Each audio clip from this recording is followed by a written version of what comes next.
चलिए student third वाला question देखते हैं 3.1 का थर्ड का फर्स्ट वाला। इसमें हमें बताना है कि लाइन कंसिस्टेंट है कि इनकंसिस्टेंट है।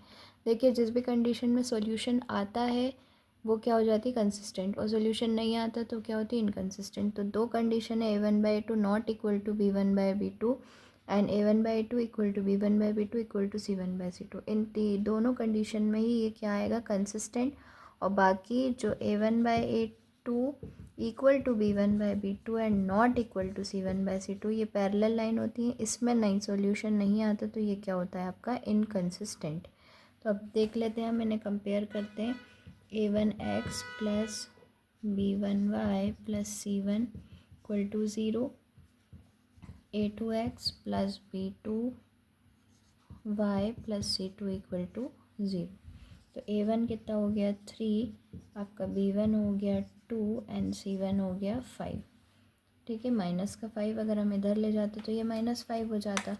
नेक्स्ट हम लिखेंगे a2 आपका हो गया है 2 एंड b2 हो गया आपका -3 एंड c2 कितना हो जाएगा -7। अगर 7 इधर लाते तो -7 हो जाता। तो a1/a2 यानी 3/2 सेपरेटली b1/b2 इक्वल टू 2/-3। अब ये अलग ही दिख रहा है, 3/2 एंड 2/3 इक्वल नहीं होते तो क्या होगा, कंडीशन क्या हो जाएगी हमारी a1/a2 not equal to b1/b2। और नॉट इक्वल टू आया है यानी यहाँ पर इंटरसेक्टेड द पॉइंट यानी सोल्यूशन आता है इस कंडीशन में, तो ये क्या है कंसिस्टेंट। चलिए स्टूडेंट सेकंड वाला क्वेश्चन देखते हैं।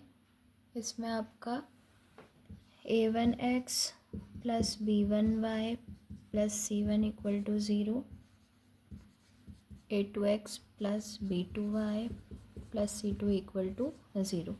तो यहाँ से a1 आपका 2 आ गया है, b1 आपका -3 आ गया एंड c1 आपका -8 आ गया है। यहाँ से नेक्स्ट है आपका a2 आ गया 4, b2 आपका आ गया -6 एंड आपका c2 कितना आया है -9। इधर लेके जाएंगे तो ये -9 हो जाएगा। तो a1/a2 2/4 यानी 1/2। देन आपका b1/b2 -3/-6 माइनस माइनस कटा 1/2। ठीक है स्टूडेंट्स, देन सेपरेटली हम थर्ड का वाला करेंगे। तो c1/c2 यानी -8/-9। अब देखिए ये अलग हो रहा है इसमें, तो ये क्या है आपकी कंडीशन कौन सी आ रही है यहाँ पर a1/a2 इक्वल टू b1/b2 लेकिन नहीं है इक्वल c1/c2 के। ठीक है, तो ये क्या आ गई आपकी लाइंस कौन सी आ गई हैं पैरेलल लाइंस। तो इसमें पैरेलल लाइंस नहीं बताना था, इस कंडीशन में क्या आएगा आपका सॉल्यूशन नहीं आता तो ये क्या आएगा इनकंसिस्टेंट। चलिए स्टूडेंट थर्ड का थर्ड वाला देखते हैं। ये जो है वो फ्रैक्शन में है, आप इससे डरिएगा नहीं। चलिए कंपेयर करते हैं। a1 कितना हो गया 3/2, b1 हो गया 5/3 एंड c1 आपका -7। इधर लेके आते तो -7। देन a2 आपका हो गया है 9, b2 हो गया है आपका -10 एंड c2 आपका हो गया है 14। चलिए कंपेयर करते हैं a1/a2 को। तो अब आपको परेशानी नहीं होनी चाहिए इसमें। हम क्या करेंगे a1 को 3/2 ही लिखेंगे और a2 जो है वो डिवाइड में ही आएगा, यानी ये नीचे वाला और a2 क्या हो जाएंगे आपके मल्टीप्लाई हो जाएंगे। 3 1 ज़ा 3, 3 3 ज़ा 9, तो 1/6।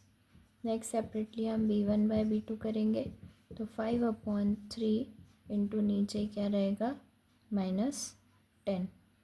तो यहाँ पर आपका 5 -1 हो जाएगा 6। ये माइनस का ऊपर माइनस आ गया, 2 3 ज़ा 6।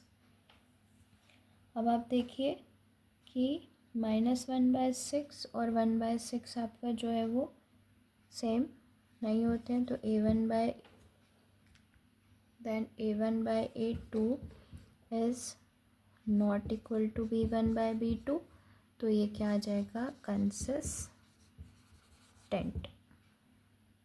3.1 के थर्ड का फोर्थ वाला देखते हैं हम। इसे कंपेयर करेंगे स्टैंडर्ड लीनियर इक्वेशन 2 वेरिएबल से। तो A1 कितना दिख रहा है हमें, A1 हो गया है 5, B1 हो गया है -3 एंड C1 हो गया -11। यहाँ से अगर हम देखते हैं तो A2 हो गया -10, B2 हमारा हो गया है 6 एंड C2 हमारा हो गया है यहाँ -22 है, तो इधर आके क्या हो जाएगा, प्लस का 22। देन A1/A2 हम करेंगे सेपरेटली, तो 5/-10 यानी 5 1 सा 5, ये हो गया -1/2, ये माइनस जो है वो ऊपर आ जाता है। नेक्स्ट हम B1/B2 करेंगे, तो -3/6 यानी ये हो गया -1/2।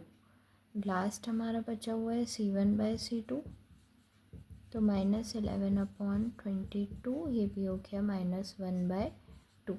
देखिए स्टूडेंट सभी सेम आए हैं। A1/A2 equal to B1/B2 equal to आपका आया है C1/C2।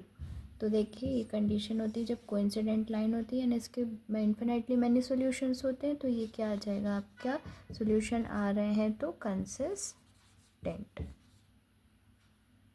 चलिए स्टूडेंट थर्ड का फिफ्थ वाला लास्ट देखते हैं हम। यहाँ से कंपेयर करेंगे तो A1 कितना हो जाएगा, 4/3, B1 हो गया आपका 2 एंड C1 हो गया आपका -8। इधर 8 लेके आएंगे, यहाँ पर हम 0 से कंपेयर कर रहे हैं, यहाँ पर लाएंगे तो -8। नेक्स्ट A2 आ गया है 2, B2 आपका आ गया है 3 एंड C2 आपका आ गया है 12। यहाँ से हम A1/A2 करेंगे तो ये 4/3 और ये जो 2 है वो कहाँ आ जाएगा, नीचे, तो ये हो गया 4/3 2 ज़ा 6। देन B1/B2 2/3, इसे हम कट करेंगे तो ये भी 2/3 आ जाएगा। नेक्स्ट हम क्या करेंगे, C1/C2, तो C1 कितना है, -8 है एंड C2 12 है, तो ये कितना आ जाएगा आपका 4 के टेबल में 2/3, लेकिन ये कितना आ रहा है आपका, माइनस में आ रहा है। तो A1/A2 तो आपका बराबर है कितना, B1/B2 के, लेकिन आपका C1/C2 not equal to C1/C2।